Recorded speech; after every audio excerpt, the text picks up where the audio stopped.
Ruthless, Rabid, Raging, Ravenous, Rampaging, Remorseless, Repulsive, Revolting, Repugnant Zombies by J. Wilburn. And we had made it down to the very beginning of Chapter 9. Oh, come on now. It's taking me as long to scroll as it takes me to read. It doesn't say much about my reading, though. Alright, so Chapter 9 of this zombie story. Is it the greatest zombie story ever told? I'm trying my best. We'll see how it turns out. More zombies shifted out of the 4-bedroom doors. One of my friends on here yesterday said that Chapter 9, more zombies, which is kind of the theme of the whole thing. A 4-bedroom apartment, nice. That left him an open bathroom door and a window off to one side. A blackened skeleton and draping rags hung from one shard of the broken glass. Waldo considered. 2-story drop? No, 3 stories. He'd gone up one more floor. Then there was the jagged glass, even if he just wanted to get out on the ledge away from here. As fingers grazed his back, he charged into the bathroom. Waldo spun around to slam the door and close himself into the confined darkness, but they piled into the door before he could get it latched. I'm already 2 words along. It's like I'm blowing through this story. He tried to square up and press it closed, but their dead weight won out and threw him backward into the wall. Okay. On second thought, I think this should be the end of Chapter 8, and then we pop in Chapter 9 now. I think that's the better cliffhanger. I guess it's really a mini cliffhanger. I mean, most people reading along this far wouldn't expect me to kill off the character, but who knows what I might do. Anything can happen in a zombie story. That's the illusion anyway. All right.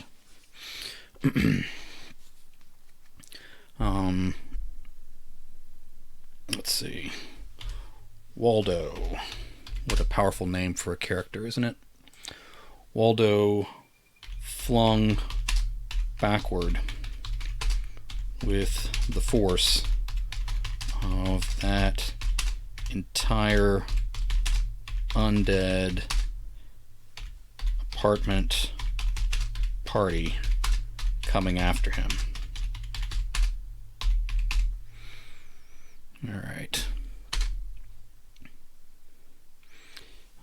Does it make sense the way I'm doing this? I'm gonna need to make the next part quick because a confined bathroom's not giving you a lot of time for thought and things like that. So let's move this fast.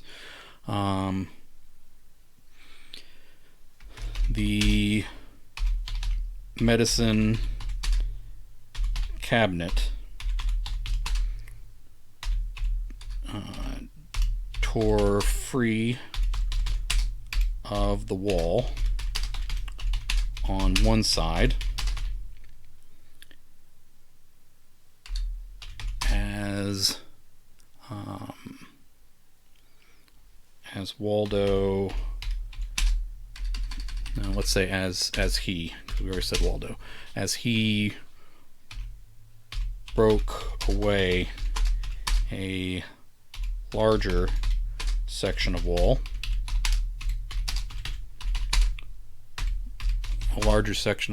with his shoulder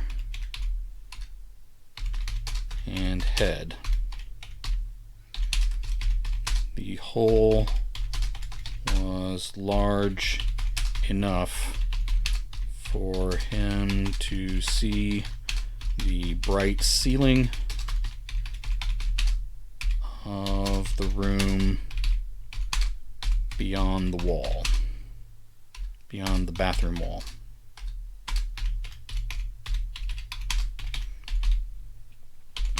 Okay. Pill bottles and cosmetic products. Cosmetic products dumped out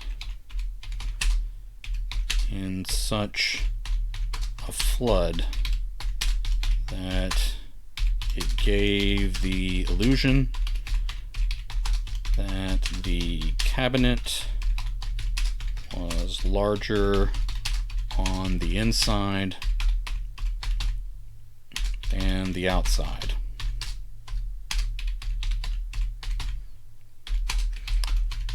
Undead feet and bodies flailed about in the debris,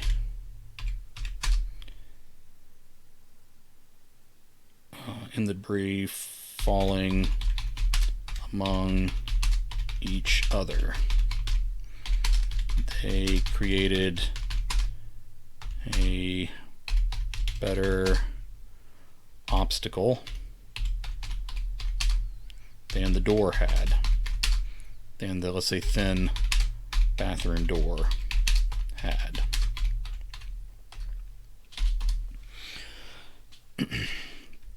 Plaster, wood, and subway tile. Subway tile scattered over the toilet. All right. Okay, let's do something else here. In the midst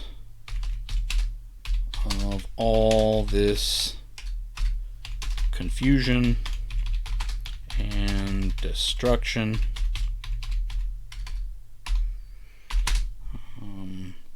a vibrating thing with two phallic heads buzzed through the powders and creams near the heap of reanimated dead, trying to, no, let's leave it at that.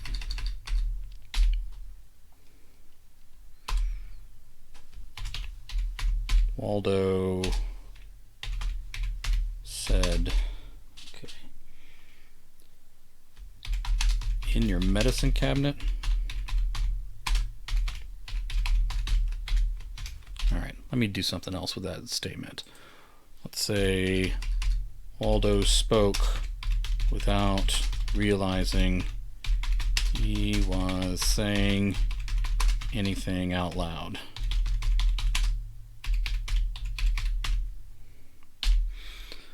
Okay, now he needs to move because he has overstayed his welcome in a tiny bathroom with zombies pouring in.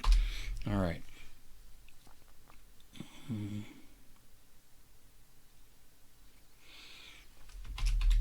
More of the wall gave into the next apartment over. The opening was high, but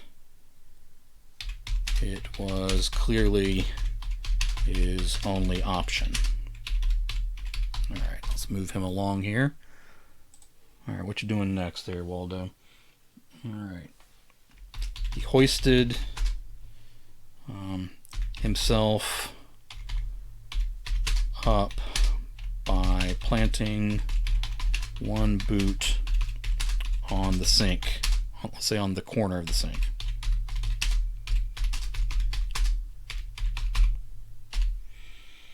All right. NaNoWrite, what does that mean? NaNoWriMo means that like National Novel Writing Month. It's kind of it started as a small grassroots thing, probably before I was even writing. And over time has just kind of grown. It's sort of a challenge to write a 50,000 word novel in 1 month. Several authors, including new authors doing their first novel, and seasoned authors just trying to motivate themselves to complete a novel in a month. Take the challenge. Now, a lot of novels are more than 50,000 words, but the idea is that if you get that many words done, then you're well on your way to finishing if you're not finished already. So several of us do it just kind of as a sort of a community thing, because writing is usually such an isolated is usually just an isolated activity, and so it kind of gives us some community there. To stress the world novel like that isn't always the best. Well, there are options. There are downsides to it, and I've spoken about them a great deal. But a lot of people, lower the word count from 50,000 and they do a novella. A lot of people do a collection of short stories, not necessarily for a collection, but if they're short story writers, they'll look to write 50,000 words worth of short stories. The idea is just to motivate to write and to build a habit of writing. Every day is kind of the idea, but if you're writing most days, I think that's a good idea. So a lot of us try to keep it positive and encouraging, but you are right, a novel isn't the only way to write. But it's just kind of a tradition, and a lot of us love to do it in November, kind of encouraging each other along as we go there. All right, and I'm sort of doing an experiment myself. This probably wasn't a novel I'd write anyway. I've written some zombie stuff before, but my goal was to see if I could write a 50,000 word action scene, essentially. And so no telling where I'll publish it, but just kind of testing my chops there. Good job. What kind of stuff do you write? Hoisted himself up by planting one boot on the corner of the sink. The thing tore out of the wall,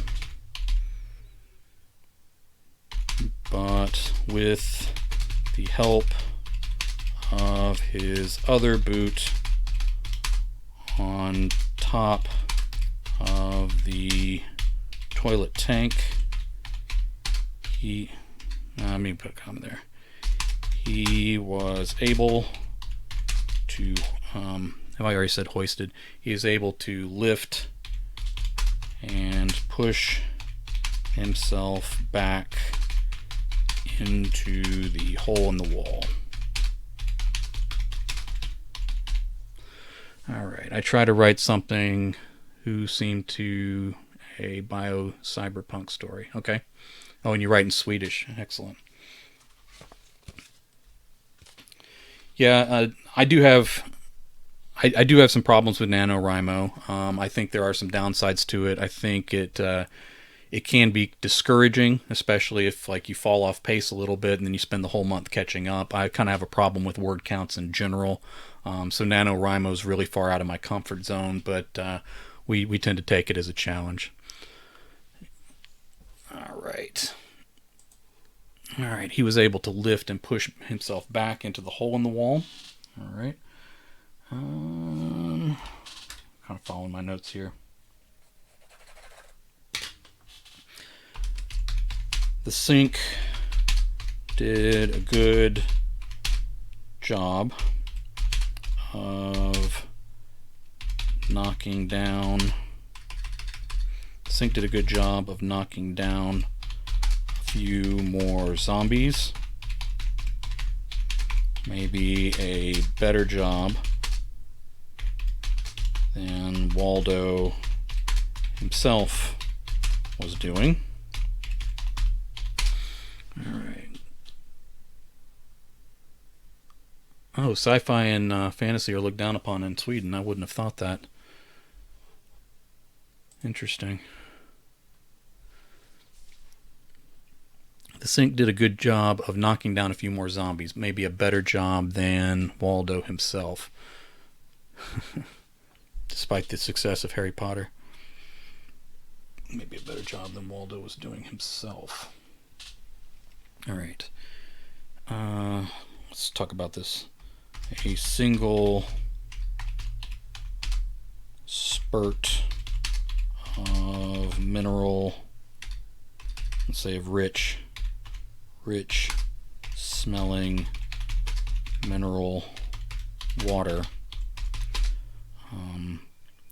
flew out from the exposed, no, let's say flew out, let's say ejected. It's a better word and one I don't think I've used yet. Ejected from the exposed pipe. And that was it. The undead slipped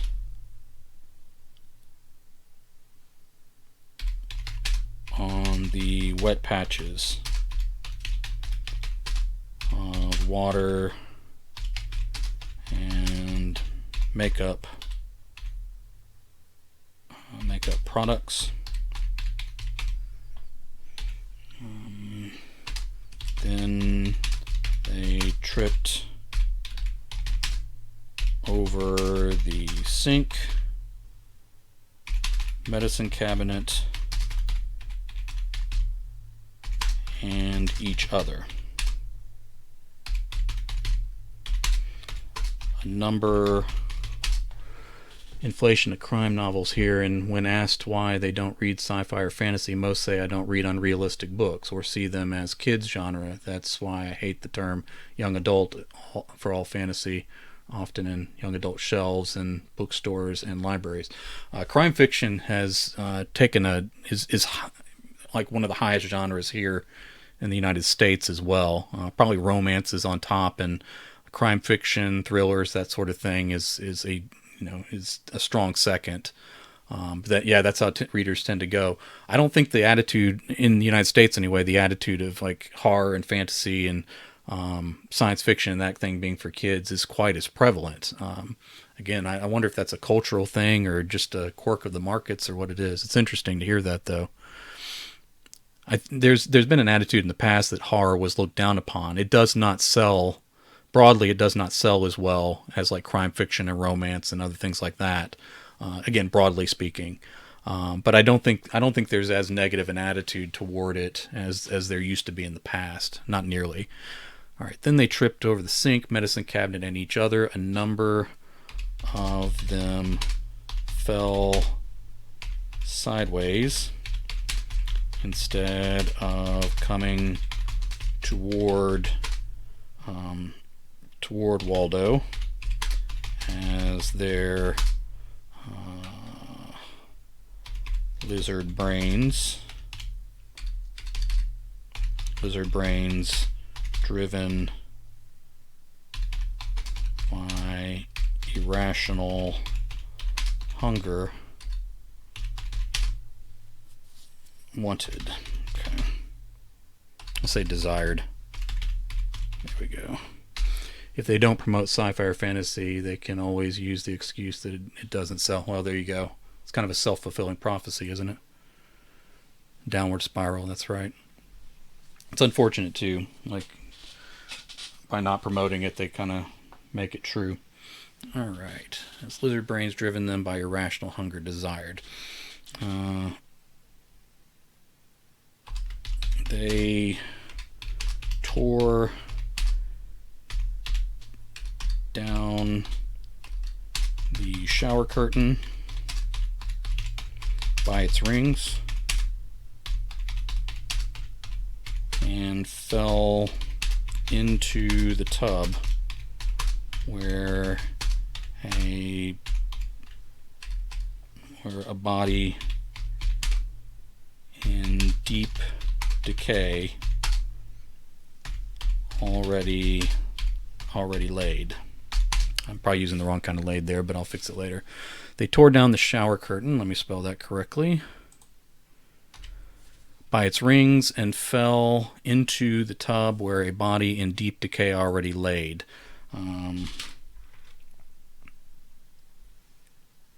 Pockets of gas and putrid fluids ruptured under the weight, and the bore of a shotgun twisted out from under the body's chin into view, just as Waldo fell backward through the hole. All right, had an interesting topic in my writing stream, why young people don't like to read books. My theory is when schools force people to read books in language classes they don't want, it is a good way to make them never want to read books again. I think that's a good point. I also think I also think that power of choice is huge, and probably the fact that they don't let kids choose from, more fantasy and science fiction type stuff probably discourages their reading.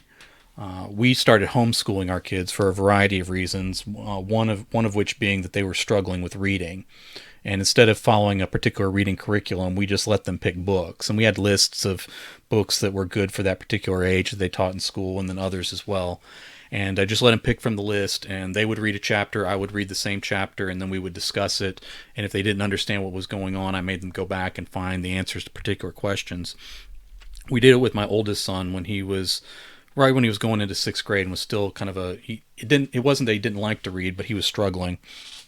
And it very quickly, within just a few books, he was buzzing through, understanding everything he was reading. It went really well. And just recently, we started that with my younger son, who's in fourth grade this year. So he's starting a little younger. He was a little bit of a stronger reader, but liked it less than the other boy did.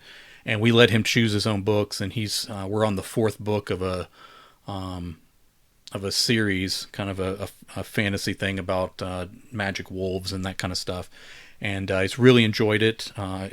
Sometimes it's a little bit of a struggle for me because it's not the books that I would choose. But of course, I only show the height of enthusiasm every time we discuss the book, and he's pretty excited about it. Now that we're at the fourth book, he's having to choose something else because we may have come to the end of the series. But just that act of reading, even just picking books you want to read and reading them, pretty much solves everything. And that's coming from me, who I used to be a public school teacher, so I taught reading, I taught other subjects as well. And there's nothing in the world that beats just having a kid pick books they want to read and then having an adult show interest in them, like somebody who's kind of reading along with them and able to discuss it. And when they're assigned from school, they lose a lot of magic. I love to read, and I hated reading what I read in school. I can only probably name maybe even two books maybe in the entire time I was in school that were assigned to me that I really, really liked. So probably the best thing I've done as a parent for my kids was kind of finding a way to make them love reading, and that solves a whole world of problems and opens up a whole world of possibilities for them as well. All right, Waldo fell backward through the hole. All that high-minded stuff. Now I'm doing zombies bumbling around everywhere. All right.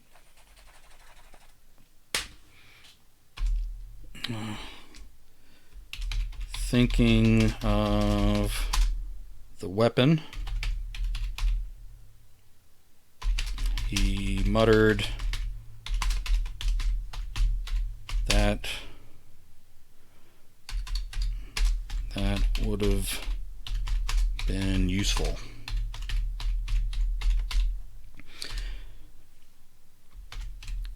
At the moment, though, I think that needs to be at the moment, though.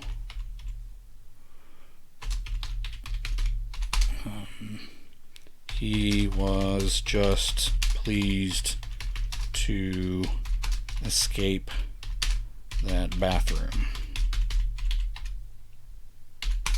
Let's say crowded bathroom. All right. Just happy to escape the crowded bathroom. He fell back. All right, was I? How many times have I? All right, I don't need to keep saying he fell back. In his fall backward.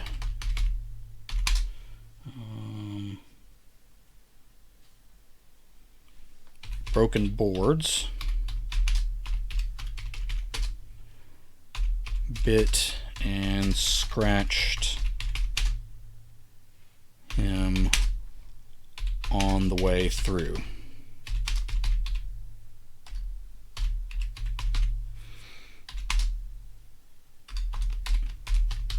Better than zombies. Okay. He was confused about what was happening. For a second, he thought He was sitting on some kind of seat against the wall. As he finished tipping over, he scattered paperbacks and an alarm clock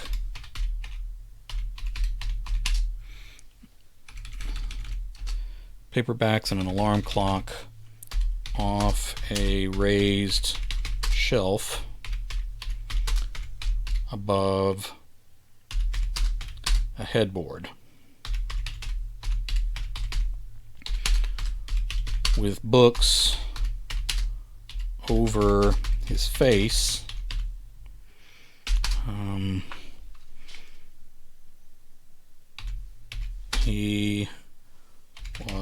He was grateful again to land on a squeaky mattress.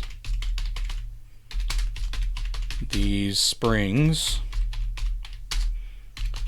under the crispy bedding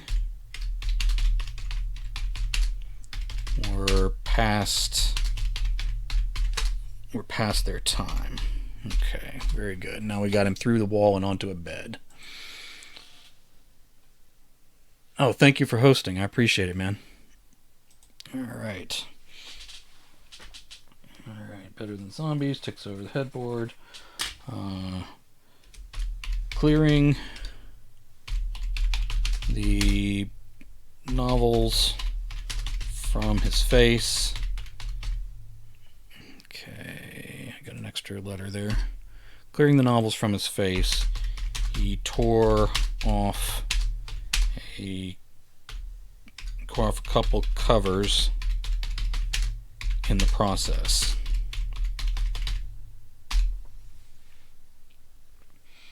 Alright.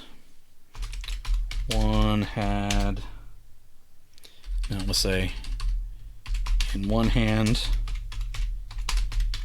he held the cover for a First Coast thriller novel by Rosamelia. In the other,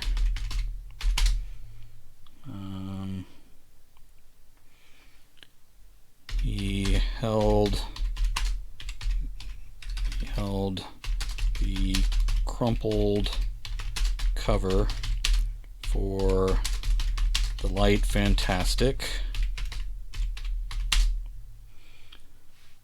by a Tom Duffy. Alright. So maybe you didn't survive the zombie apocalypse, but one of your books did, so we're in good shape here. That's really all you want, isn't it? I mean, if you had to if you had to choose, would you rather survive the zombie apocalypse or would you rather have your book survive? Alright, let me slide the camera just a touch here to get it out of the sun.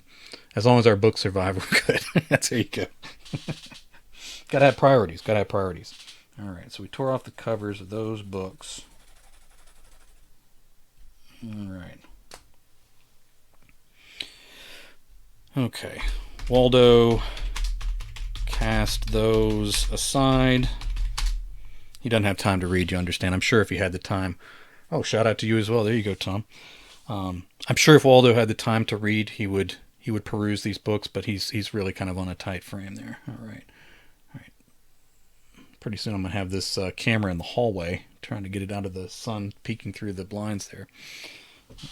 I don't want my lovely face to be blurred.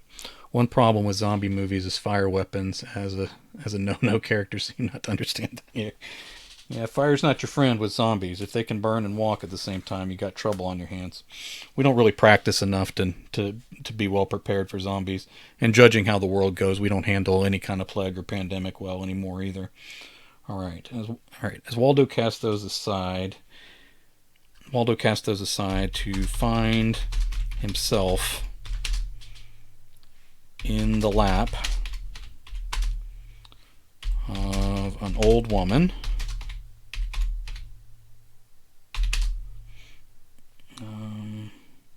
Old woman handcuffed.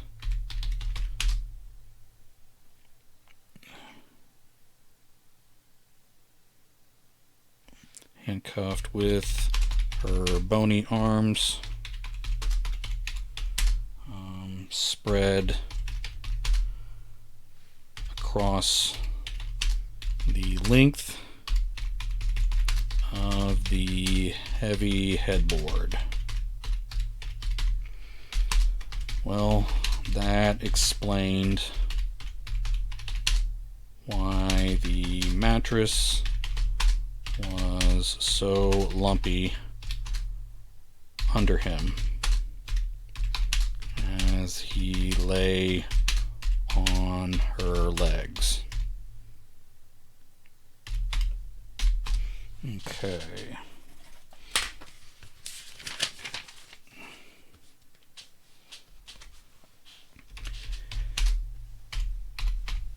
She snapped at his face. I saw another thing pop up. In the third season in Walking Dead, to embark yourself in a prison is the worst idea. All bad idea. Prisons are built to keep people in, not to keep people out. There you go. Yeah. It's funny. You watch people in real life make terrible choices, and then you almost can't get away with that in fiction, because people want their characters to be a little more competent than we really are in real life sometimes.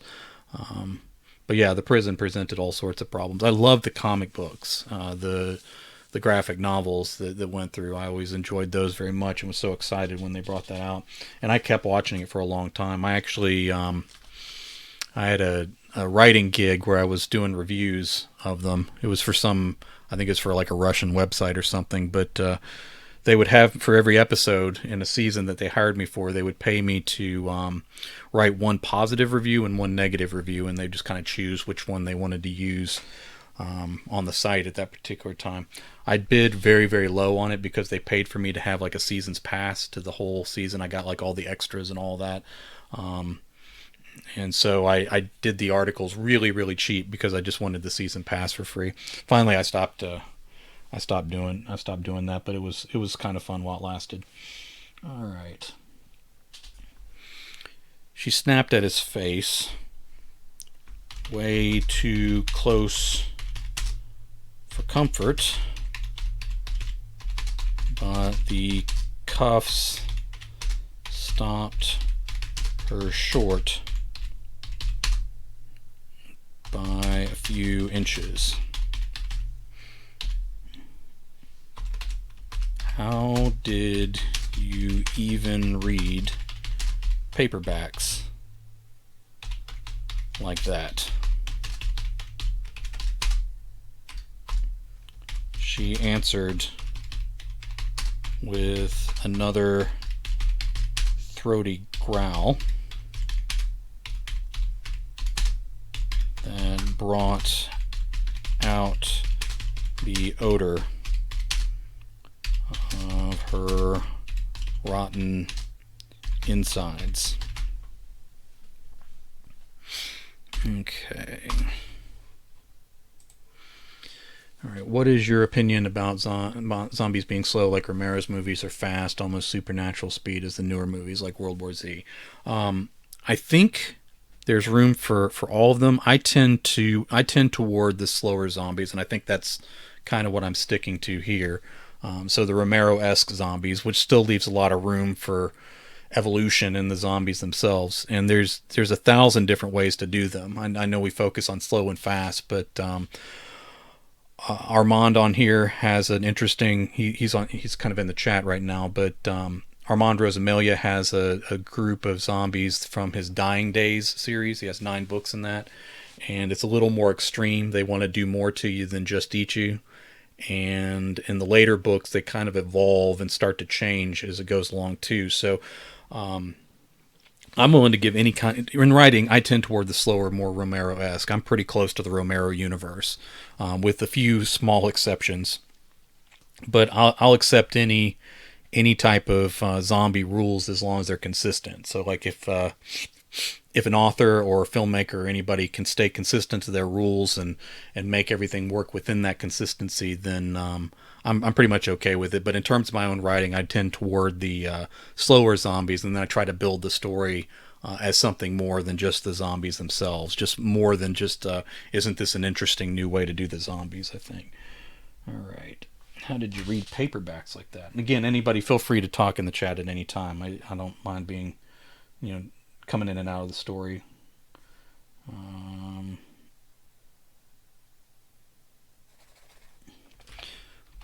With her arms pulled back behind her, Waldo had to shuffle sideways across her lap to get out from under her clacking teeth.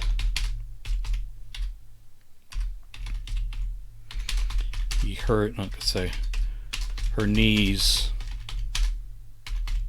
crackled under him as he passed over them, flush against the mattress.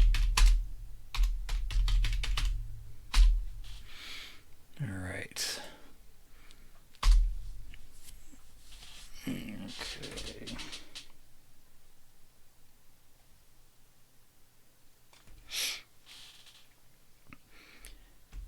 As he tried to rise up off the dirty comforter,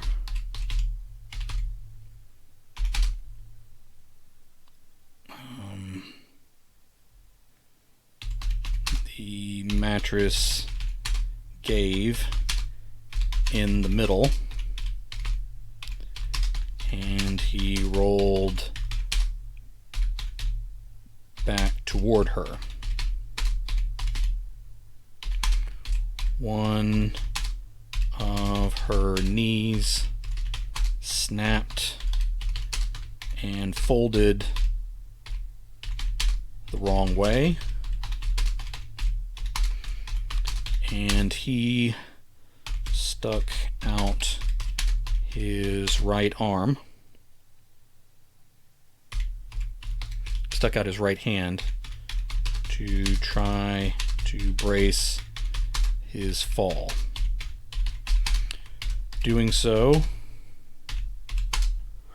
all right, one more time here. Doing so, he placed his palm over her open mouth. A fatal mistake for sure. All right. Tom asks, how do you decide to do a chapter break? Is it more wanting to have a cliffhanger at the end, or do very long chapters bother you so you break up based on length as well? I do think, all things being equal, shorter chapters are better than longer chapters. And you take an author like Stephen King, especially in his newest works, he will only have a chapter last for maybe one scene. And so even if it's continuing with the same character, he usually breaks chapters there. One of the advantages of that, when you're reading through a novel, especially one of his that can be 600, 800 or more pages, you kind of get lulled into continuing on. Whereas like if you look ahead at a chapter and you see, well, there's 11, 12, 15 pages here, I'm going to go ahead and stop here and come back. Whereas you look through and you only see 3 or 4 pages till the next big break. You're like, I'll keep going. And so I think Armand Rosamilia is really good about that, and we'll use him as an example since he's on. He sticks pretty close to a 1,500 word chapter. Now he'll alter that from time to time, and he's altered it some with a few of the novels that we wrote together, but partly that was my fault. He was trying to match up to me. I think his natural instinct is pretty close to 1,500 words. Of course, he breaks it where the action demands it, but by doing that, his crime fiction and his thrillers roll pretty fast. With this now, the question about cliffhangers, I don't think it's good to always, and even in a series, I don't think it's always positive to end a book on a true cliffhanger or even a chapter on a true cliffhanger. In terms of thriller novels and that kind of thing, that's kind of that's the best practice. So if you talk to like the most successful thriller authors, they stop on some point of the action that makes you want to go to the next one. Now I don't think that always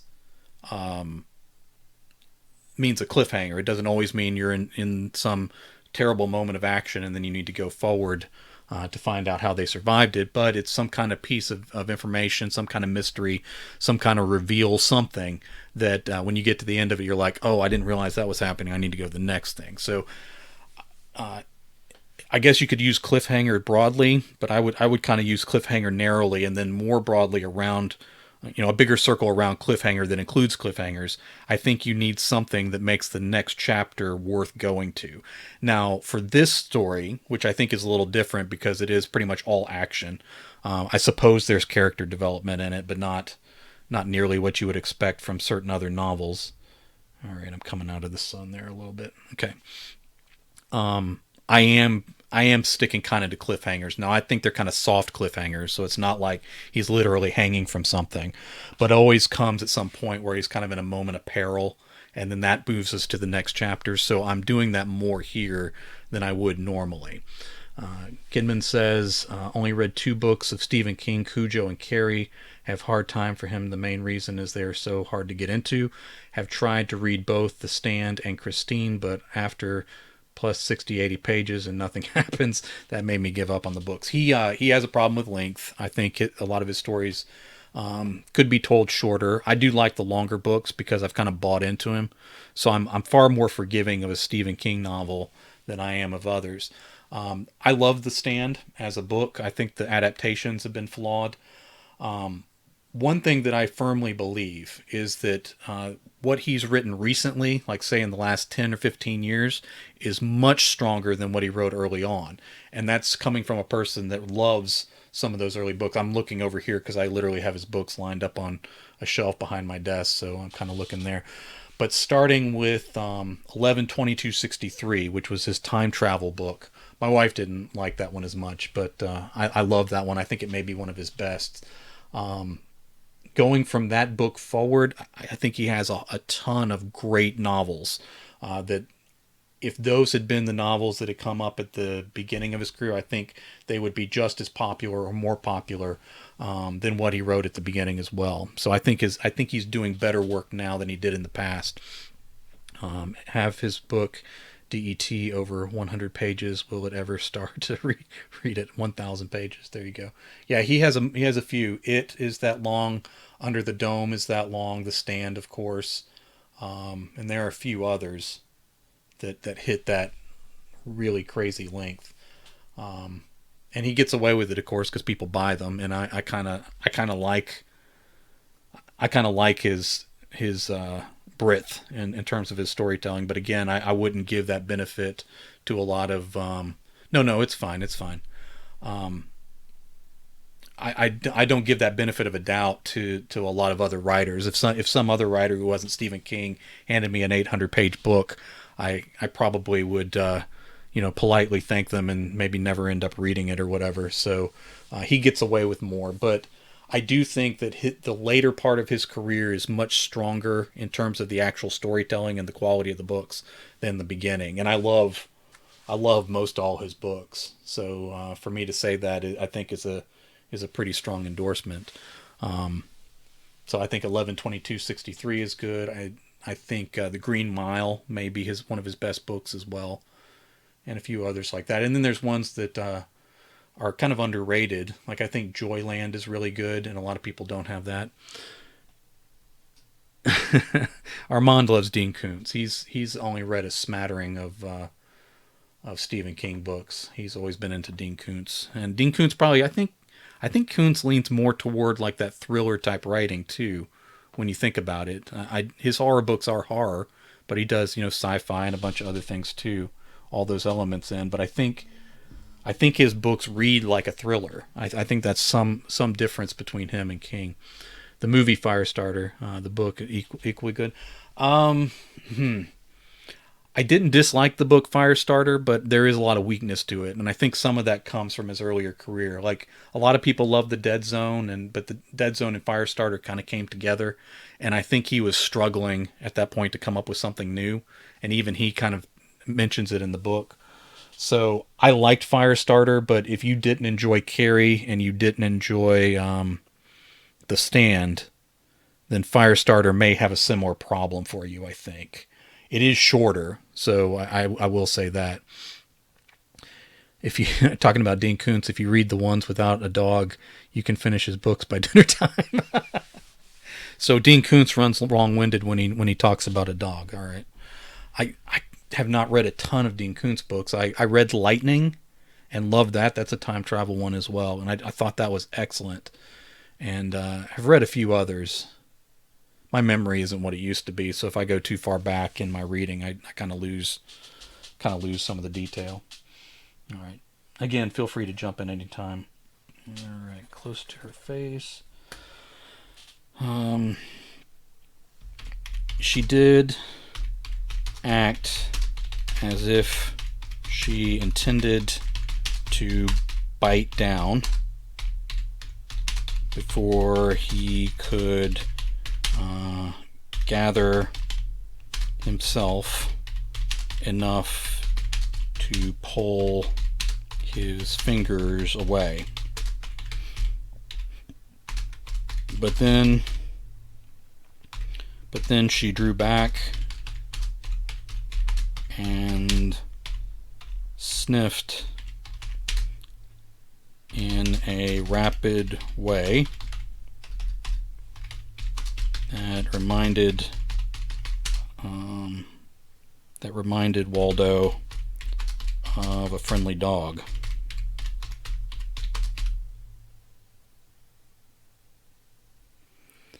All right, of a friendly dog.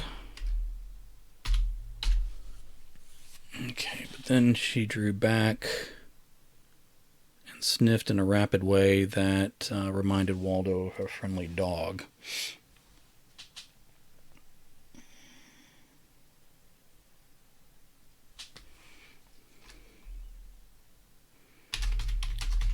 He started to wonder if the gore and spoiled bits of zombie brain he had caked on his right arm. He started to wonder if the gore and spoiled bits of zombie brain he had caked on his right arm were serving as some sort of protective shield, at the very least confusing the undead senses of these monsters.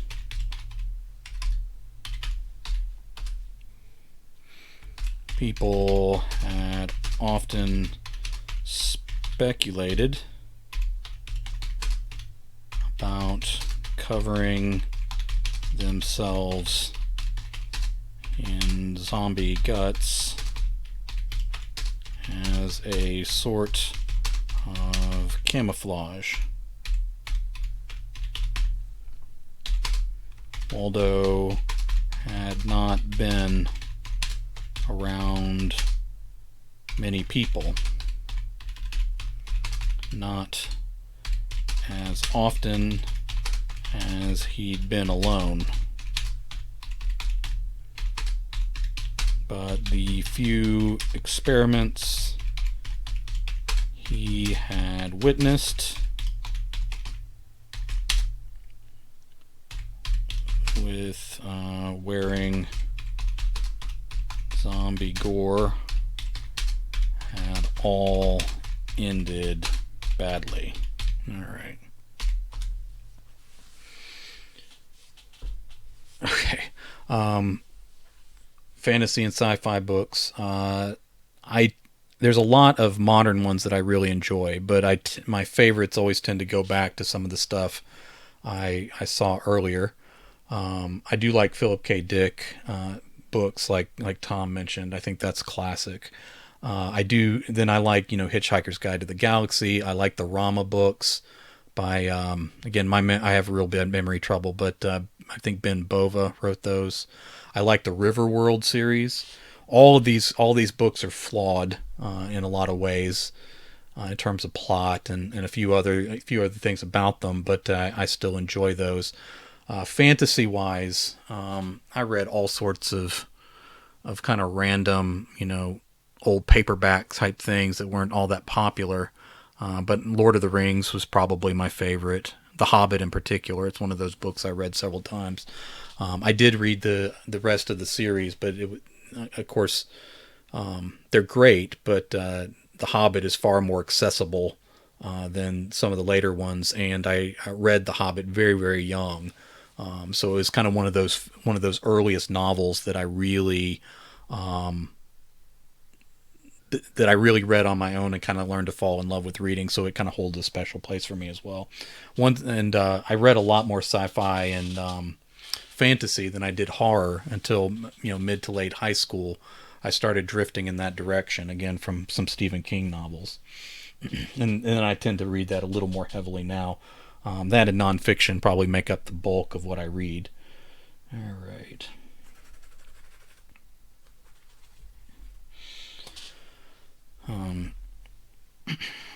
Waldo decided he did not want to experiment either. So he pulled his hand away and worked to untangle his boots from the bedding. Before he could swing his feet out over the floor,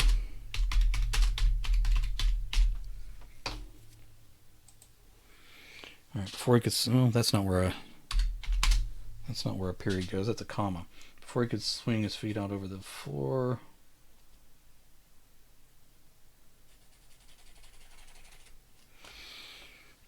the wall broke away in larger chunks behind the bed.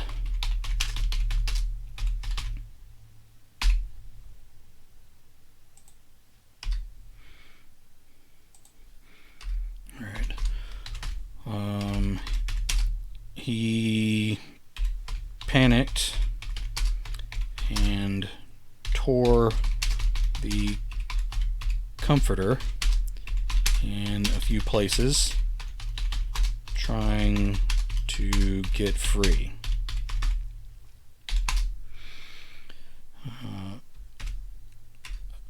A cloud rose up from the bedding that was too thick to only be dust.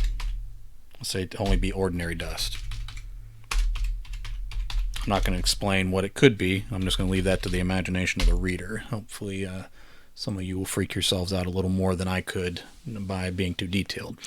A cloud rose up from the bedding that was too thick to only be ordinary dust. He tried to hold his breath as the bed slid and screeched on the hardwood floor.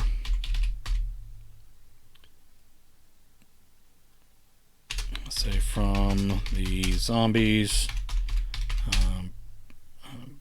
breaking through the wall. Okay, that will bring us to a new paragraph. Some of my favorite books I read is Neverending Story by Michael Ende, White Fang by Jack London, Stieg Larsson's Millennium series, and Witcher series by, I can't pronounce that, sorry, Andrzej Spakowski. All right.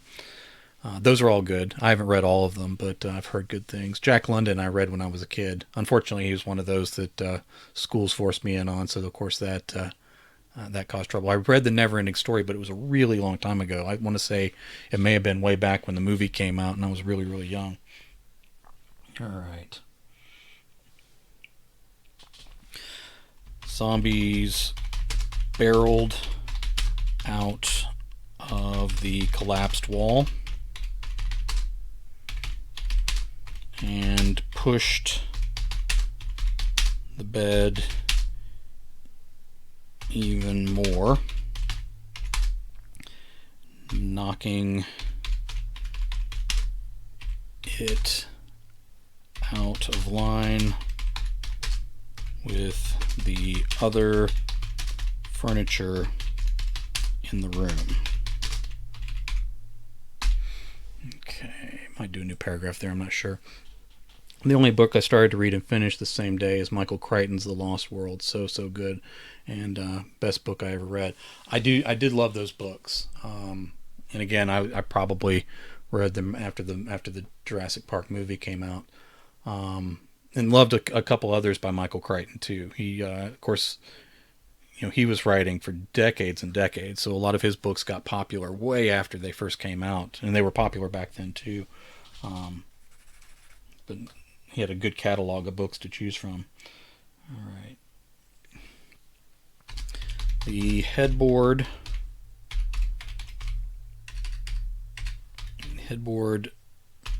broke free,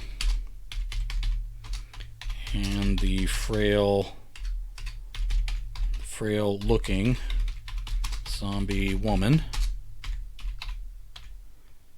in cuffs lurched forward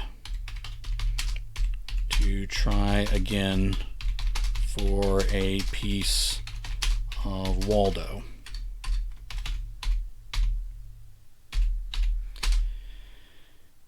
He finally managed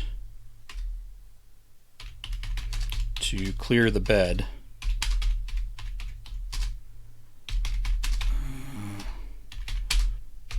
before she fell on him carrying that headboard like a great yoke.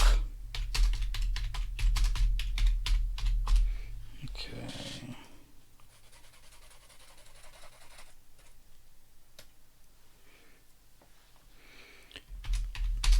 He staggered a few steps with his center of gravity too far forward.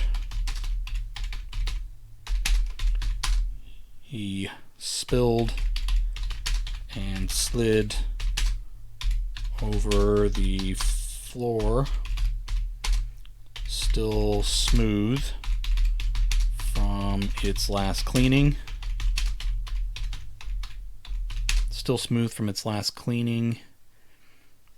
And a thin layer of true dust.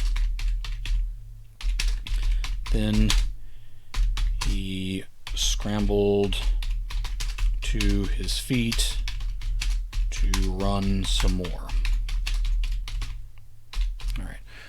I know I always have him scrambling to his feet, so I got to find better words. Books are today as a cultural thing, and many feel forced to read books by Jane Austen, Emily Bront, and others to not be seen as culturally inferior in discussions about books with their friends. That's true. There are a number of books that that are kind of pressured to be read. Like, these are what civilized people, intelligent people read, and that kind of thing too. That's true of nonfiction as well. There's a number of books that you're supposed to read if you're the kind of person, if you're a good person or a civilized person. Okay, we'll save that business for later.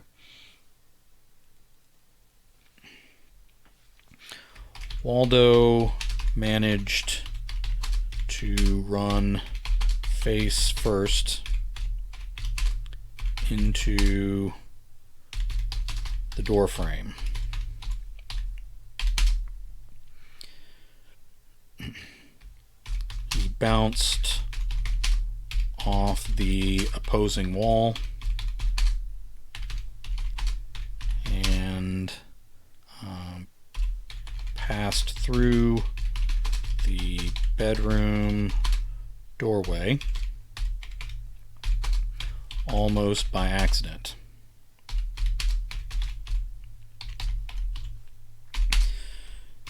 He managed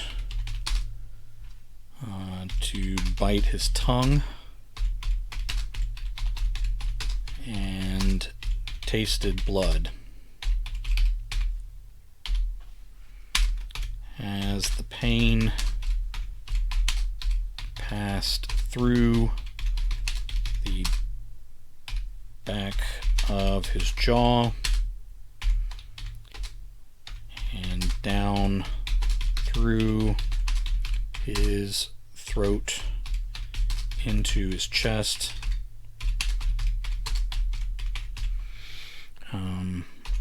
he consoled himself by thinking the blood tasted better than a zombie toe. Alright. Okay. Got a ways to go here. Alright. Pushed off the floor.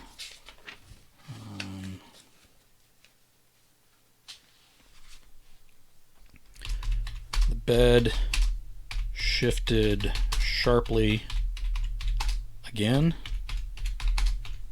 and the lady of the house fell off in her effort to stand and pursue the fellow who had just been in her lap. All right. Who had just been in her lap. Okay.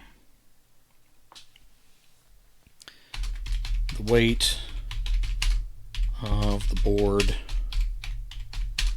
over her shoulders took her to the floor like a rock. Her head splattered and black brains spewed out in several directions.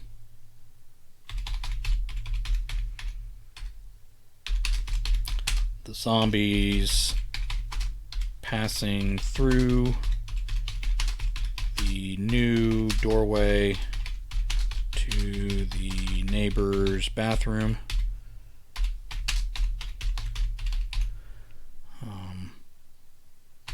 walked over her, over the back of the headboard on the floor,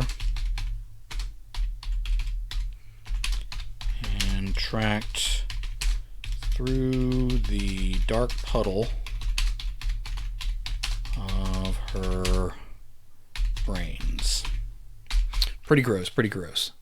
Alright. I forgot to mention Neil Gaiman's American Gods and Andy Weir's Artemis, and The Martian is on my favorite book list. Artemis much better than The Martian, by the way. I do love Neil Gaiman's work. I also I really enjoyed his masterclass on writing. So that masterclass plan, his was one of my favorites. Some of it may just be his voice when he tells the story, but Neil Gaiman's masterclass on writing was just excellent. I think it would be good for anybody in any genre, honestly. Okay. All right, track through the puddle of her brains.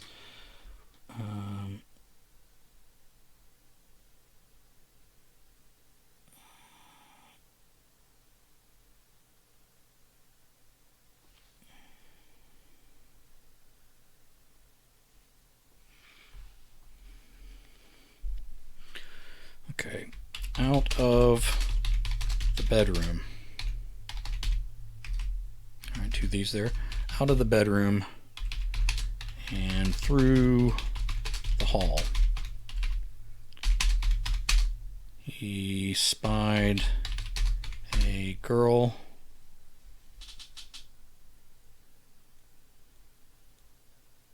No, let's do that.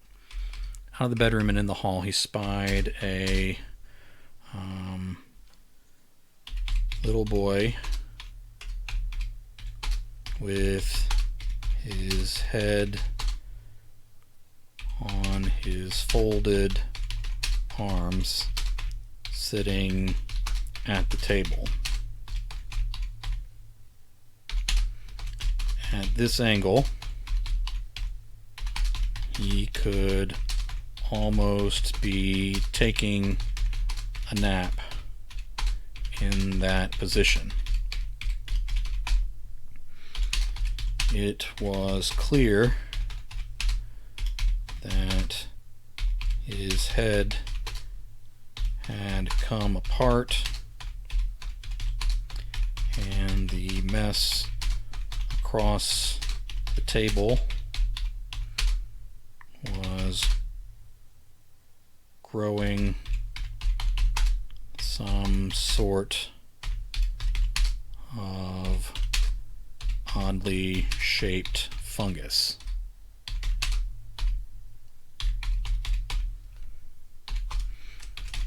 As Waldo ran by, he dumped the chair with the kid in it onto the floor in the path of the creatures coming after him. Alright. Through the open door to the exterior hall, he saw the girl with the braided hair race by. He had lost track of time through all this business, but felt like she should have passed by here long ago. Still, he turned in that direction and called out to her. Hey, wait.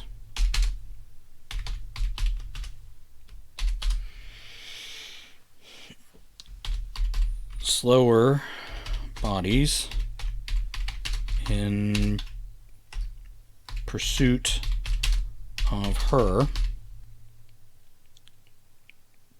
passed just as he cried out.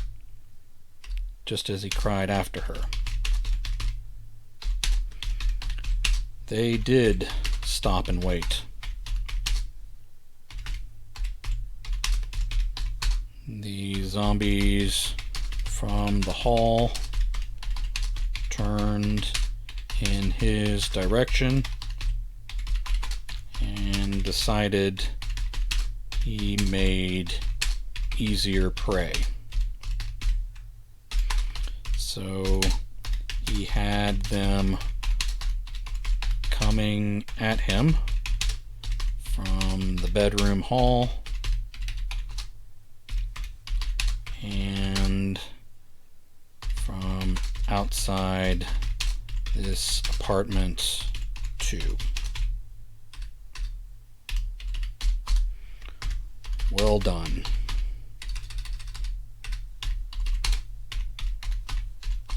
All right. Dangerous to be engulfed in your stream. The local time is 10:30 in the evening. Oh wow! All right. Yeah. Anytime you need to drop out, that's fine, man. But I appreciate you dropping in. You made it interesting for me here.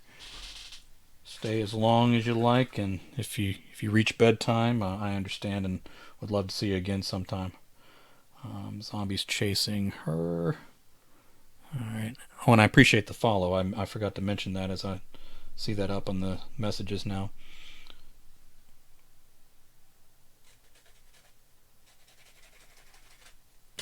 Alright. And we'll have him say shit. Why not? That's what you'd say if you had zombies on your tail, wouldn't you? Alright. Through more doors in this apartment, he fled. Alright. Found himself in an office with lots. No, he would not. So. He found himself in an office. On one side, a man sat slumped in the chair in front of the desk with an open but dark laptop.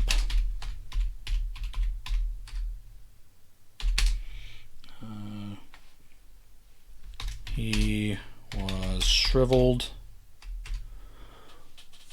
Oh, feel free, man. I'll jump on that in a moment if you want to. He was shriveled.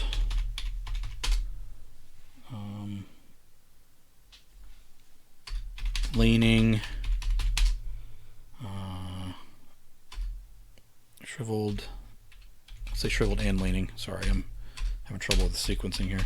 Shriveled and leaning with his pants around his ankles.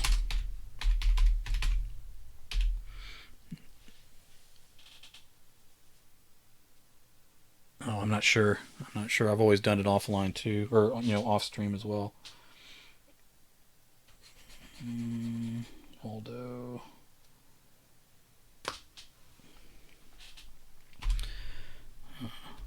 Things were moving fast,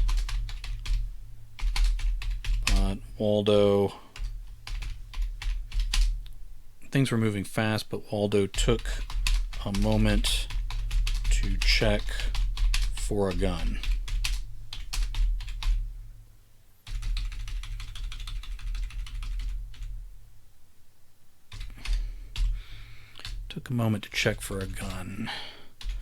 There was a hole in the top of the skull and some old abstract brain art on the ceiling.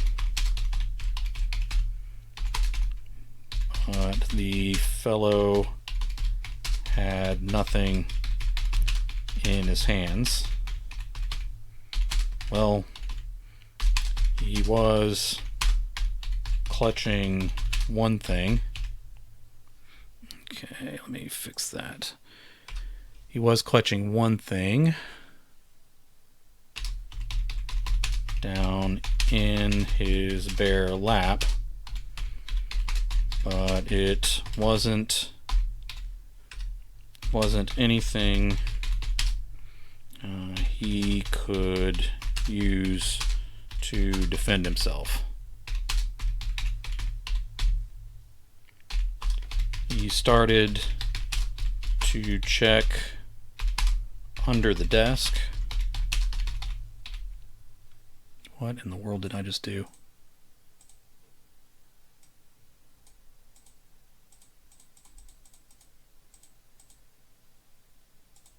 I have no idea what just happened there. That was crazy. I think I hit 2 buttons at once or something. That was insane. Alright, he started to check under the desk, but the first zombie found the office and then moaned for the others. At least they liked to share. Alright, I'm going to add something up here at the top to kind of explain why he's in this room. Through the doors in the apartment he fled. He found himself in an office. Okay, let's say it was sparsely furnished. It was sparsely furnished.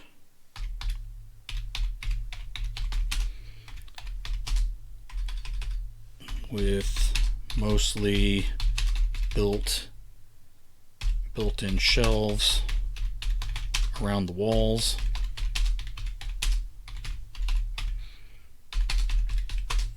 It was sparsely furnished, but mostly built-in shelves around the walls. But there was a break between shelves that appeared to have collapsed into the bathroom of the next apartment. Next apartment over. Alright. That was his exit. At least he hoped so. Alright. So now we can kind of justify him wasting some time in there. Okay. He started to check under the desk, but the first zombie found the office and then moaned for the others. At least they liked to share. Okay, there we go.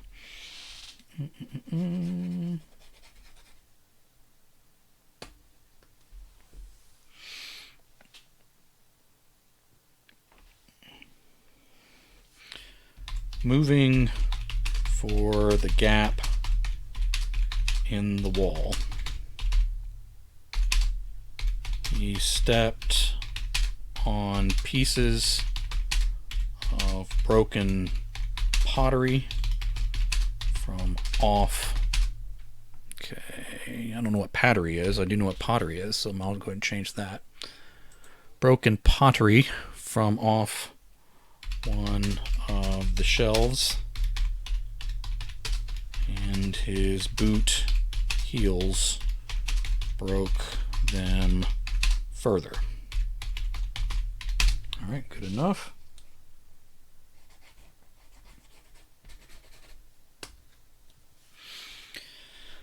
On a small sofa in the far corner, he spied on the sofa in the far corner. He spied a smaller body that was too. I'm going to make this a new paragraph. Sofa and couch are the same thing, yeah. In the United States, they're pretty interchangeable. He spied a small body that was too decayed to identify age or gender.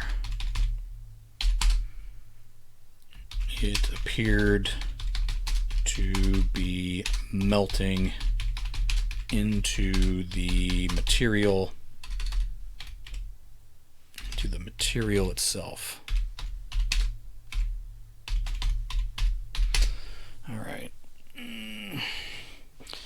That was where the small gun stuck out.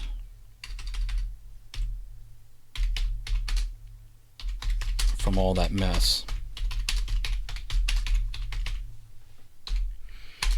As the 7th or 8th, as the 7th or 8th zombie pushed into the office area and spread out,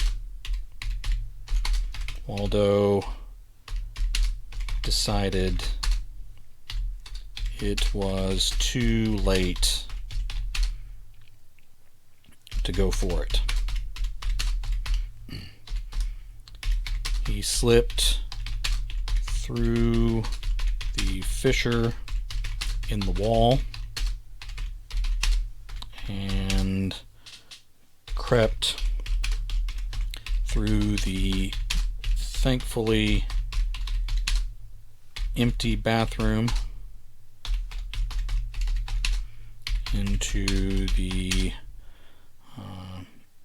the next, through the empty bathroom, say, and then into the into the next apartment with lots of natural light.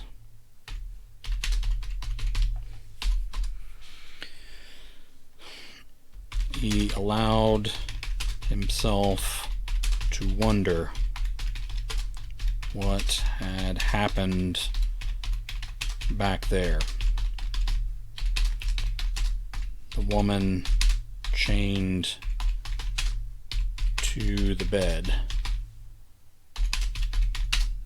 The boy dead at the table. The man in the midst of something in his desk chair,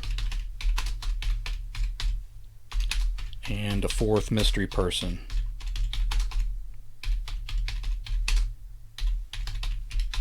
on the sofa. All this with the apartment door opened at some point.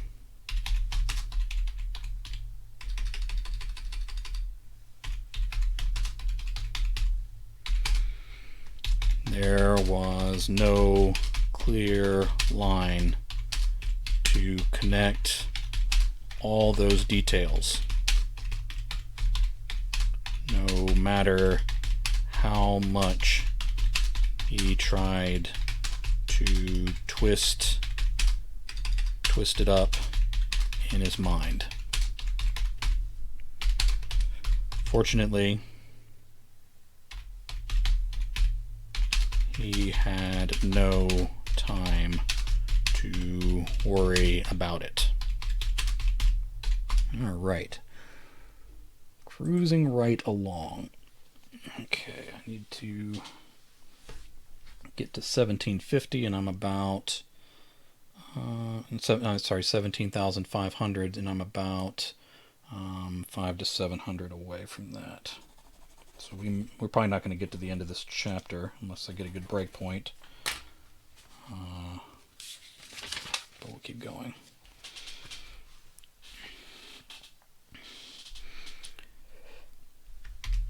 It didn't take the undead behind him long to find their way through the wall and out of the bathroom into the next great room with him. This was larger than the first apartment, say first two apartments.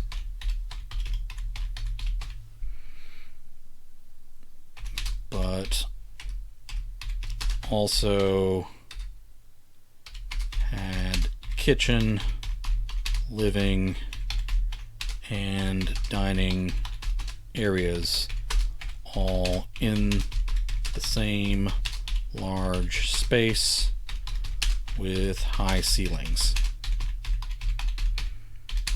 This had to be expensive prime property before the world ended. I might get to the end of the chapter. I got a few notes before I got the next chapter line in my outline, but I might not. I don't know if I'm going to make it. We'll see how it goes. This had to be expensive prime property before the world ended. Okay. Again, he had no time to consider such things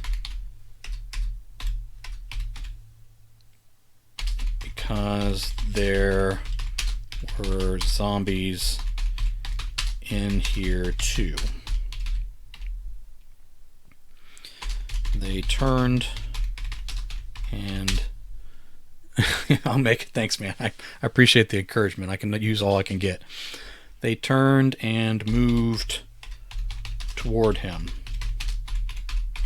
closing up his space to maneuver. Okay, I am writing in some other language right now. I don't know what I'm trying to write here. Okay. They turned and moved toward him, closing up his space to maneuver in a hurry. So he started to move. Waldo decided... Alright, there's an extra E there, so let's get rid of that. Waldo decided he was going for the front door, even if he had to fight through them to get there. Your voice would also work to create audiobooks. Oh, thanks so much. That's a high compliment.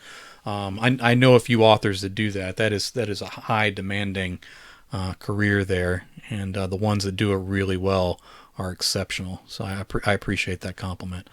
Waldo decided he was going for the front door, even if he had to fight through them to get there. He couldn't count on holes opening up in the walls every time he needed them. Not all the zombies closed in on him. Like the tall fellow in the first apartment, 3 different undead bodies stood before the windows and stared outside without reaction. Why were they doing that? All right, why were they doing that? If it happened in more than one place, it was a pattern of behavior. He had never seen it before, and it bothered him. bothered him more than if they all just came after him like they were supposed to.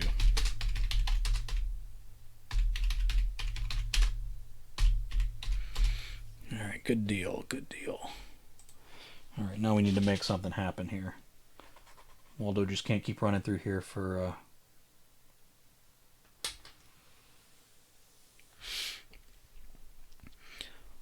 On his next step, the floor gave way under him.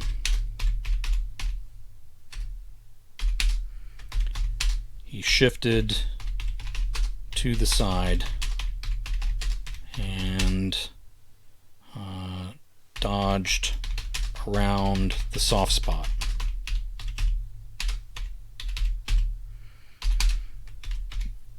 Okay, the floor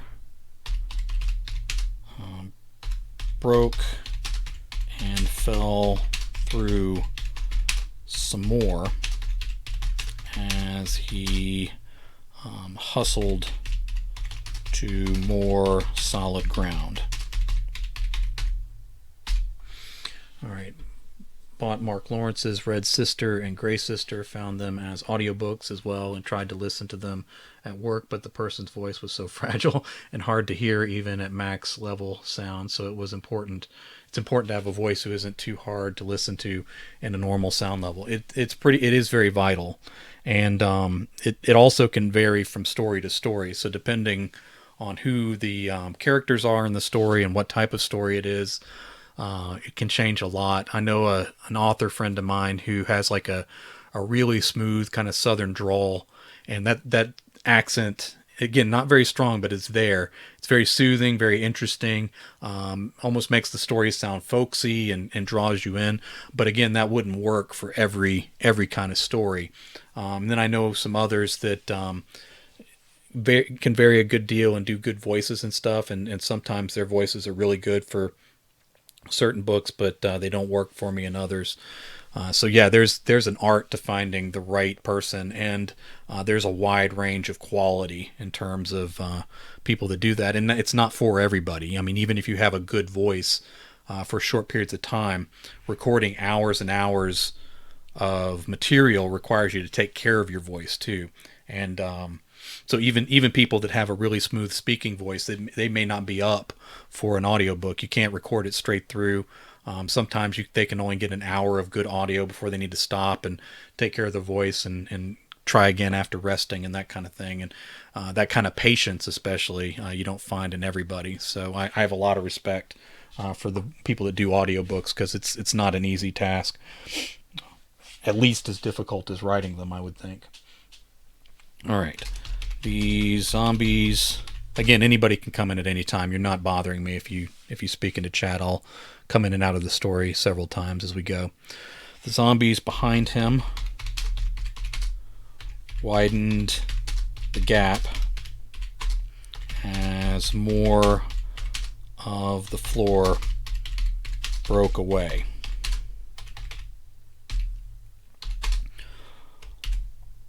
All right, I'm going to do a new paragraph here. Off to Waldo's left, a large break split through and allowed him to see the apartment below.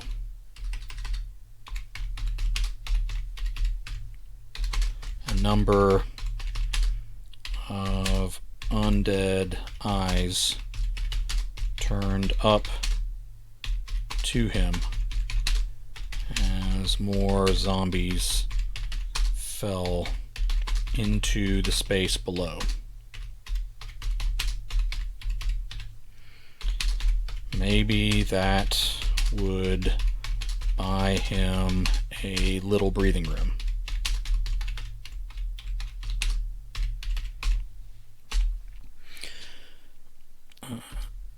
He ran on as the floor cracked up behind him.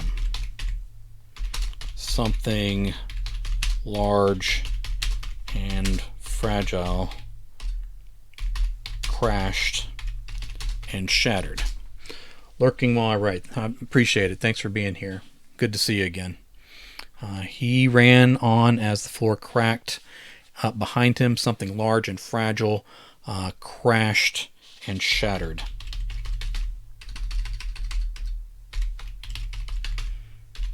Could have been a light fixture below, or something expensive from up here, but he didn't look.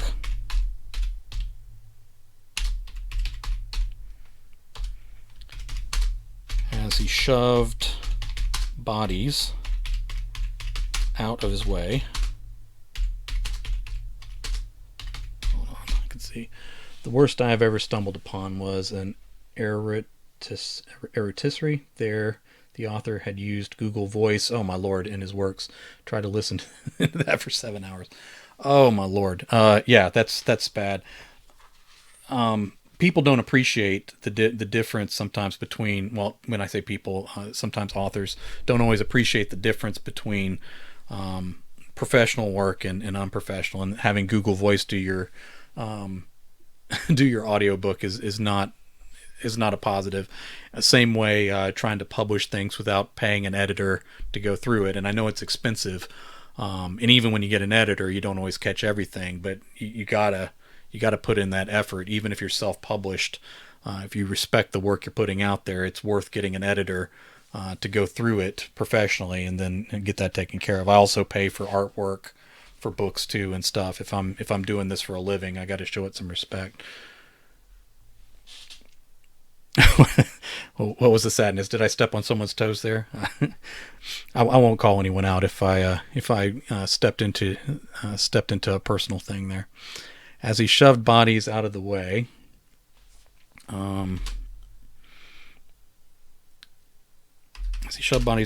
to get to the door, a crack in the floor raced out across the center of the room to the next wall, faster than Waldo could follow its progress.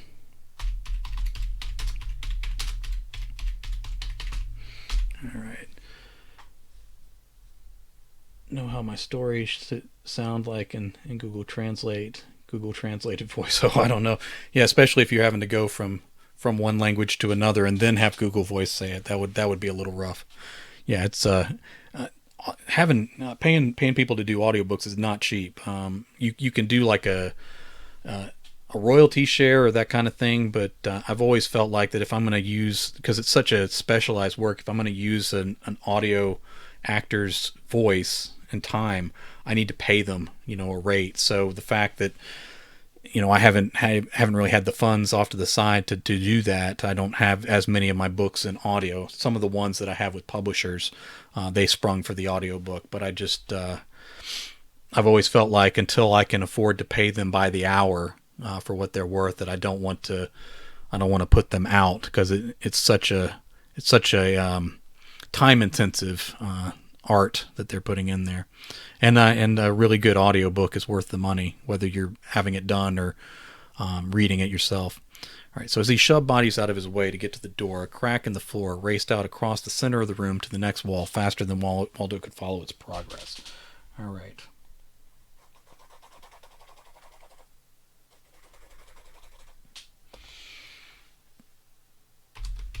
The floor.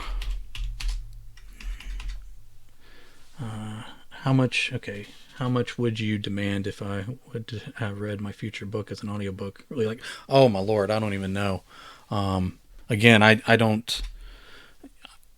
I appreciate you saying I have a good voice. I don't know that my voice sustains though, so I wouldn't even have an idea. I haven't attempted anything like that, so I don't have a rate for that kind of thing. It'd be interesting though. I've had people who've done audiobooks offer to like have me do a sample and then give me feedback, but again, it's not even about it's not even about just the voice itself. You have to be able to sustain that over time, and you have to be able to do it without tripping up on words. So it's there's a lot of re-recording and stuff. I would have no idea. Canal charges a reasonable amount. Kahuna, I'm sorry, good lord. See, that's what would happen if I read an audiobook. Kahuna charges a reasonable amount, I think. He does it by the word, but has different additional amounts for different levels of service. Yeah. There again, it ranges. Some people have an hourly rate, hourly being by, I guess, like hour of audio, hour of completed audio.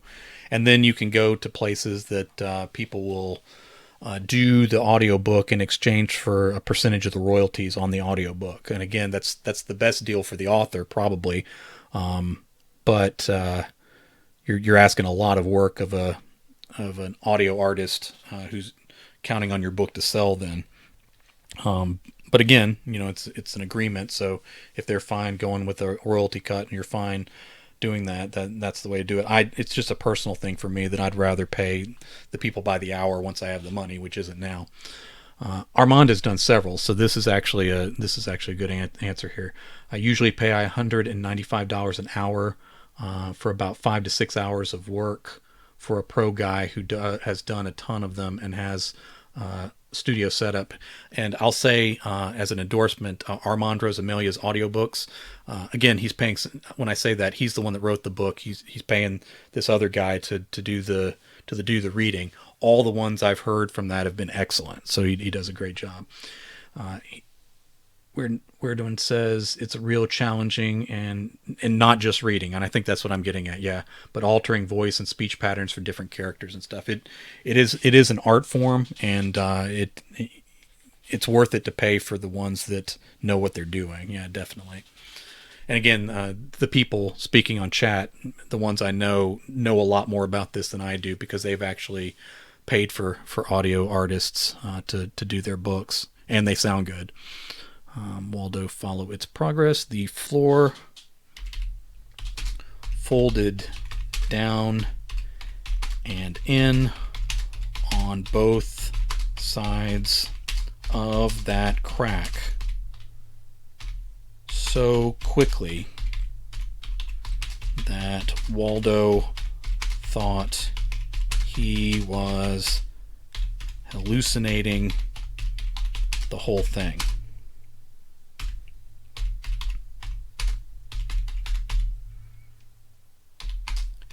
His feet started to slide toward that open fissure as zombies tumbled through on both sides.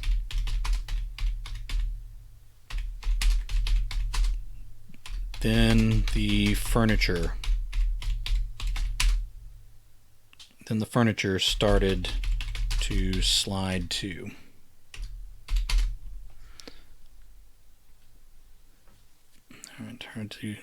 Then the furniture started to slide too. Okay, there we go.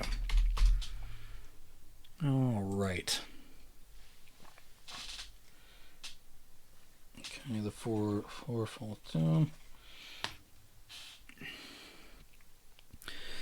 Waldo pumped his feet backward and turned just in time to dive out of the way of a sliding love seat.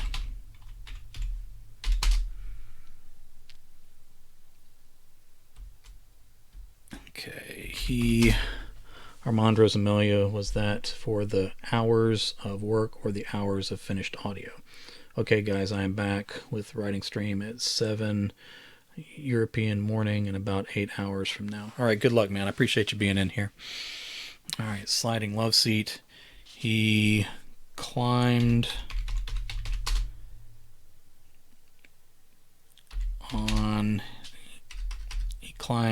upward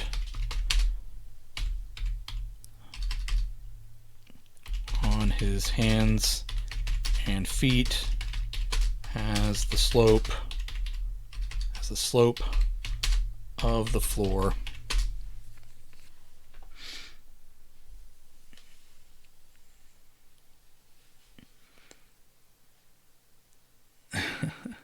He climbed upward on his hands and feet as the slope of the floor grew more severe.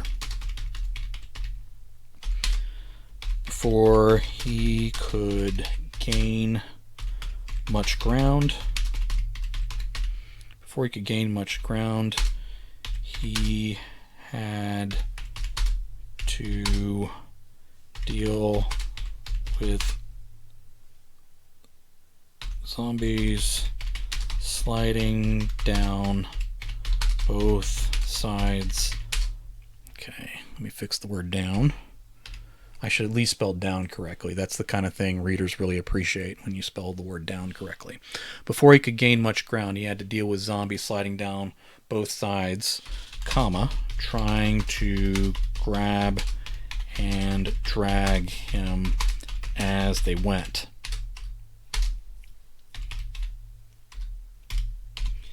All right.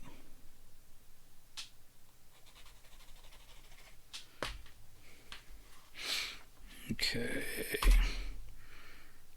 He forced himself up to his feet so he could make one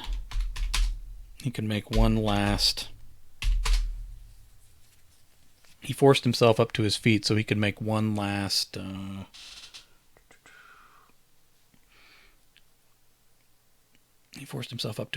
make one last hard run at the door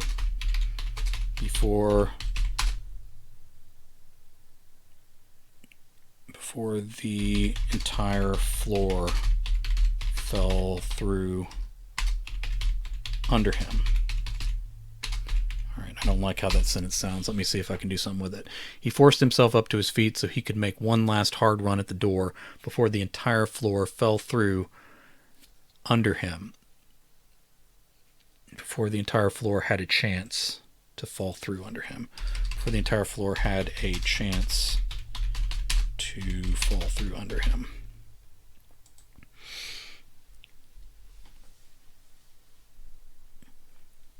He reached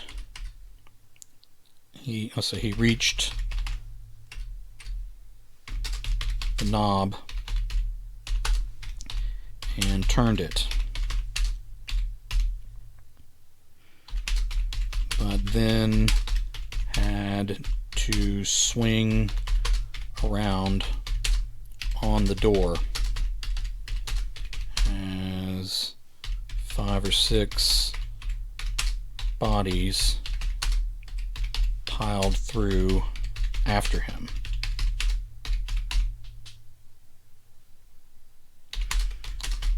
A couple got hands on him. But then fell away with the rest.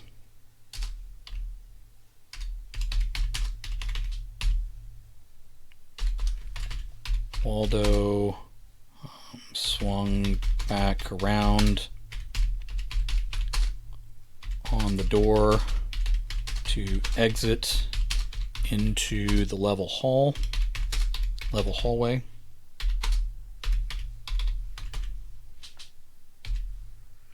Waldo swung back around on the door to exit into the level hallway, but then the knob snapped loose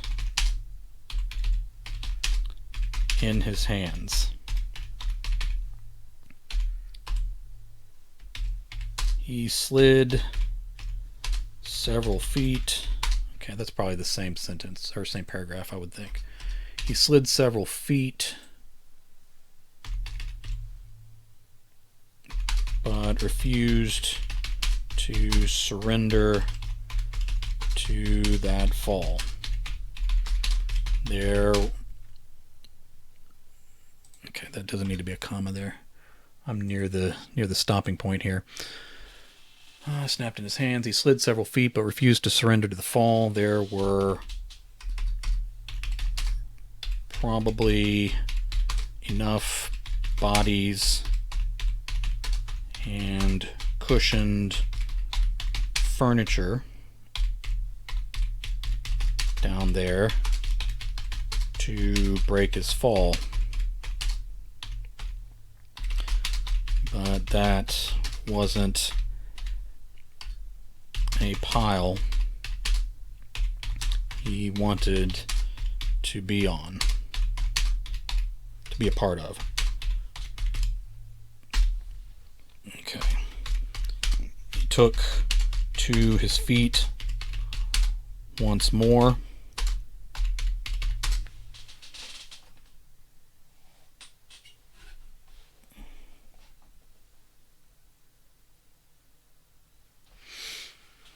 All right, he took to his feet once more and attempted to charge up the incline.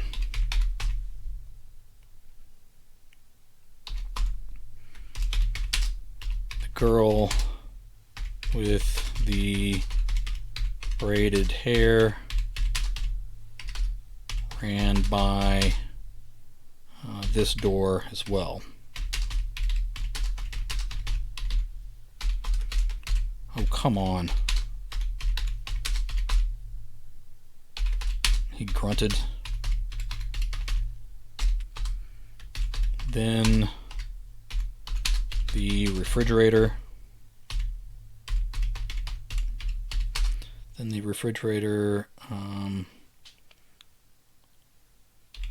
Tilted over from one direction and a piano crashed through a wall from the other side. All right, we're going to stop there. I'm at just past 17,500, and I'm right on that line where I talked about ending a chapter. So we'll make this chapter 10 down here and save the rest of the tilting floor for tomorrow. All right, so I'm at 17,526. Now, I always have fun checking in on my buddies. I know a few of them are writing now, and I had more than one person message me to say, listen, I do my writing at night, so don't act like I'm a day behind when you check in on me. So I'm going to be sure to note that many of these people are writing at night, so they're getting on even after I'm on. So I'm looking kind of yesterday's updates for them. So that caveat is there for the rest of you. All right, and every time I forget to check to memorize the word count. 17,526. All right, so updating, total word count, 17,526, which keeps me on a 20-day pace, and that's what I want to complete because I want to enjoy my turkey without my zombie story hanging over my head. I am enjoying this story very much. Oh, I got my 7th-day update. Good job. 7 days in a row. This is actually my 41st stream day in a row. So I did a few streams before October, and then right into October I did a movie watch party every day for horror movies, and then beginning November 1st I've done my NaNoWriMo. So this is 41 straight days of streaming. Normally I do 3 days a week, so this is quite a haul for me here. All right, so I got that unlocked. Let's come up here and take a look at my buddies. Now I'm going to jump to a full view of my pretty face because I only show the buddies that have given me permission to. So pulling those fellas up, Let's take a look at John Quick. Now, John Quick has been very specific to say that he didn't start exactly on the 1st, and he's not officially doing NaNoWriMo. He just uses the site to keep track of his word counts. But all that taken into consideration, he's still at 19,507 words. So doing an excellent job, and this may just be yesterday's totals as well. All right, so who else can we look at? We had a lot of guys yesterday that were doing excellent work. Ryan J. Pelton, and he is at, and again, these are yesterday's numbers. He was very specific to tell me that, 16,082 words. So he's going to blow past that when he writes tonight. He told me what these initials stand for. He's actually writing this novel in conjunction with a degree that he's getting. So this is kind of the final project for that degree, which I find very interesting. He hasn't given a title for it yet, but I'm fascinated to see how that turns out. You don't see that very often with NaNoWriMo, and even with degrees. A lot of people don't think to write a novel for their final project. So that's interesting. Of course, he's an accomplished writer himself. Now, I know for a fact that Armand Rosmelia has been writing while we're talking. So this is essentially yesterday's update, and he did a good bit of writing. He did a good bit of writing today, but only started on his NaNoWriMo novel, his official NaNoWriMo novel tonight.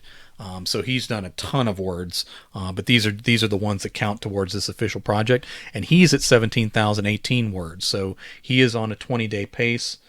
That's today. I'm done. Have 5,500 in both books. Very good. Book 1 is done of this series and is up for pre-order for January 15th. He's finishing up book 2 and has been writing book 3 as his official Nano book.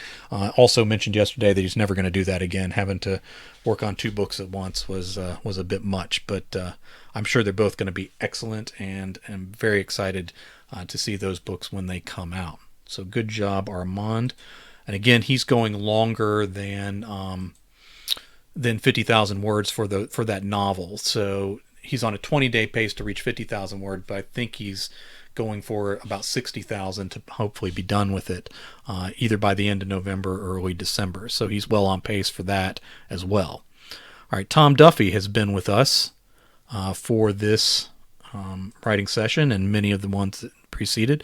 The Light Fantastic, which got a shout out in the story. 16,946 words, and again, I believe those are yesterday's numbers. And so he's been writing while we've been working here. So tomorrow we'll get a solid update on where he is today. But well on pace, doing a great job to be done in time for Nano. A lot of guys are doing really well this year. We haven't seen as much falling away, falling behind kind of stuff. There are a number of people that have life things kind of going on, and they've already admitted that they're just trying to get as much written as they can this month, with the goal being secondary. That being said, there is a fellow that we are all very proud of named Chuck Buda in his untitled novel. He was at yesterday was at 12,000 some odd words, and he was at 10,000 something yesterday. So he was at 12,000 when I checked earlier today, and is at 14,890 now. So he's knocking out thousands of words, and that's with a kind of a late start. He had a few words down at the beginning, had a few days when stuff was coming up that he just couldn't really get around, and then just sat down for like one 8 or 10,000 word marathon session, where he just knocked out all those words in that amount of time. And more importantly, instead of burning out after that 10,000 effort, which was what a lot of people would do, he's hit 2,000 to 4,000 more words today. I can't remember where we left off. But doing great and well on pace for a 30-day finish. So finishing by the end of the month, and even a little ahead of that actually to see himself through. So just very proud of him, doing a great job. And that's the kind of attitude that you hope for with NaNoWriMo. You don't want to get discouraged, and when you really have to make a comeback, that can be rough. But he's done a nice job there. All right. Peter Germany. Again, I don't remember where he was yesterday, but at 12,672 words. On the seventh day, you would be looking at 11,667 words would be on pace for the end of the month, and I think this might actually be partly yesterday's numbers. A lot of people in this group do a lot of writing on Sundays, so he may have updated since then, but the day's not even over, and he's well above pace. So we have nothing but good news all the way through these fellas here. Any of you watching, if you want to buddy up with me on the NaNoWriMo official site, I'm Jay Wilburn, Jay space WILBURN, same as on here. And you can be my buddy there, and if you want to be part of the updates to kind of keep you encouraged, let me know, and I'll check in on you as well. And we always keep it positive here, so even if you have a couple rough days, I'm not going to lay into you. I think NaNoWriMo is rough enough without having somebody give you the business about it. So Oscar Jones we've been following along with, and his Demons and Disaster fantasy novel, he is at 12,310 words, so well past he's well past the pace, and he may not even be done writing for today. So excellent job there. Very proud of Oscar. A couple more people we'll look at, and then we'll call it a day here. All right, Alex from Iowa. He has a lot of good supporters here, fellow authors who are rooting for him. He's at 9,961. I don't know if that includes today's writing, but still steady getting those words out, and not far off of a 30-day pace to get this book, Curse of the Blood Moon, down. Again, he's written a lot more short stories recently than he has novels or novellas, and so having this much work done on a novel is very promising, and I look forward to seeing what this early effort in his writing career turns out to be. So good job, Alex. We're very proud of you. A couple more folks that I saw had made some progress that I wanted to call out here. May not get to everybody today. I'm going to check on one more fellow there. Okay. And then last but not least, wanted to look at J.C. Walsh. All right. J.C. Walsh is working on two things. They're actually two novellas. So both 30,000 words each. He has 50,000 words as his goal for the month, though. And I assume Block Island is the one he's writing first. He's at 3,572. Now, I want to set aside pace for a while, because this is another example of, working and other things going on. The last time I checked, his last update was 1,000 and some odd words, and I checked again recently, so the fact that he's at 3,572 means that he sat down for a session of about 2,000 words or so. So that it just shows that once he gets going, there's no stopping him. He's a guy that writes during his lunch break. He writes in the evening, so he's serious about his practice.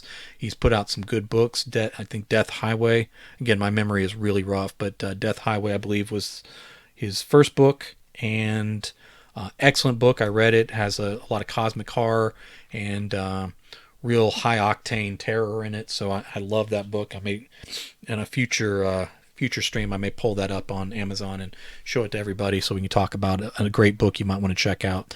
But the fact that he found the time to write again and got 2,000 more words or more done on this novel is very, very good, and just wanted to give him a shout out and let him know that very proud of him for that burst of writing. And if it gets him onto a pace where he can put in some words each day, then we'll get to see those novellas very soon. And I'm a fan of JC's writing and would love to see those when they come out.